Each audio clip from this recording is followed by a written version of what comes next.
Book 1, Chapter 1 of the Picatrix, Liber Atratus. How you may know your degree in the universe.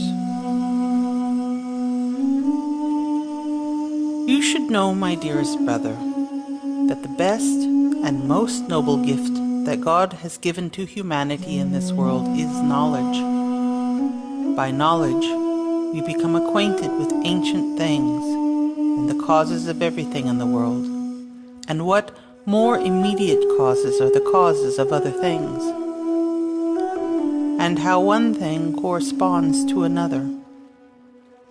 By this, we can know everything that is, and why it is, and why one thing is raised above another in due order, and in what place exists the root and beginning of all the things of this world, that thing by which all things are dissolved, and through which everything, new and old, is made known. For this is truly the first, and it lacks nothing, nor does it need anything else with it except itself. It is the cause of all other things, and does not receive its qualities from another.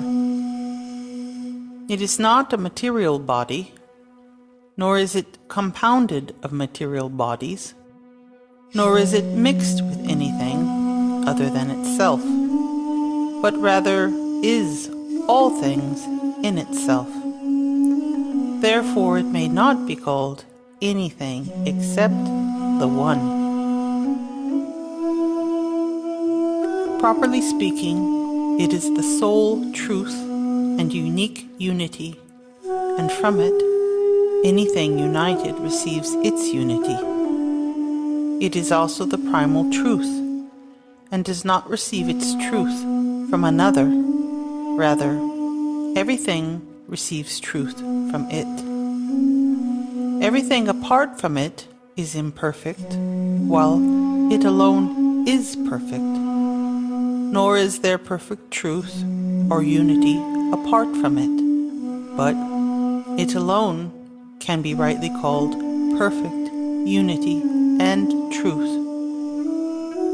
All things are under it and receive from it truth and unity, generation and corruption, as it is the cause of these things.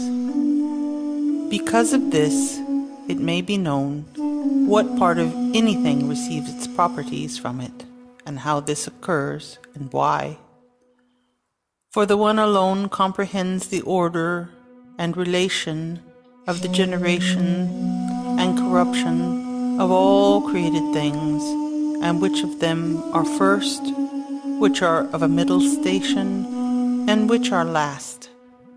The last are the cause of their own corruption, and are not the cause of generation in any other thing. The middle have the cause of corruption in them, and are the cause of corruption in all things that exist beneath them. The first is the cause of the generation and corruption of all other things that exist beneath them. And nothing is higher or more perfect than it, so as to be the cause of its generations and corruptions. Nor is anything other than the One capable of perfect knowledge of the order of created things, and how and why the last is raised up by similarity, step by step, until it corresponds to the first, and descends again from the first in due order until it corresponds with the last. For the first alone is the perfect philosophy and the knowledge of truth. You should know that knowledge is a perfect and noble thing, and you ought every day to study God, that is, to study His commandments and His goodness, because from Him knowledge, perception, and goodness proceed, and his spirit is a noble and exalted radiance. Whoever intends to study him ought to despise the things of this world which have an end, and no stability exists in them. From him, as from a higher world, the human spirit descends, and it ought to desire to return to the place whence it came, and where its root abides. There indeed it has the capacity to know what the world is, and what its powers are, and in what manner it was made by its Creator. The source of this knowledge is true wisdom. You should likewise know that God indeed is the shaper and creator of the whole world and everything that exists in it, and that this world and everything in it were created from on high. Yet the mind of God is too deep and potent to be comprehended, and what little we can comprehend of it can be grasped only through study and knowledge. This is the greatest gift that God gave to humanity, that they might seek to know and understand. To study, therefore, is to serve God.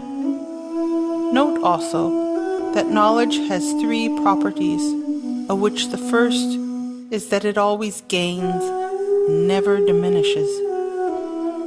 The second, that it fosters virtuous habits, and the third, that it does not increase unless the knower wills it and delights in it and seeks after it with the reason and will. Wherefore you should know that the secrets we intend to reveal in this book of ours cannot be won unless you obtain knowledge first. Whoever desires to know ought to acquire a passion for the sciences and thoroughly scrutinize their rules, for it is ordained that these secrets cannot be won except through wisdom and study in the sciences. In these secrets, however, is a great purity with which you will be able to help many.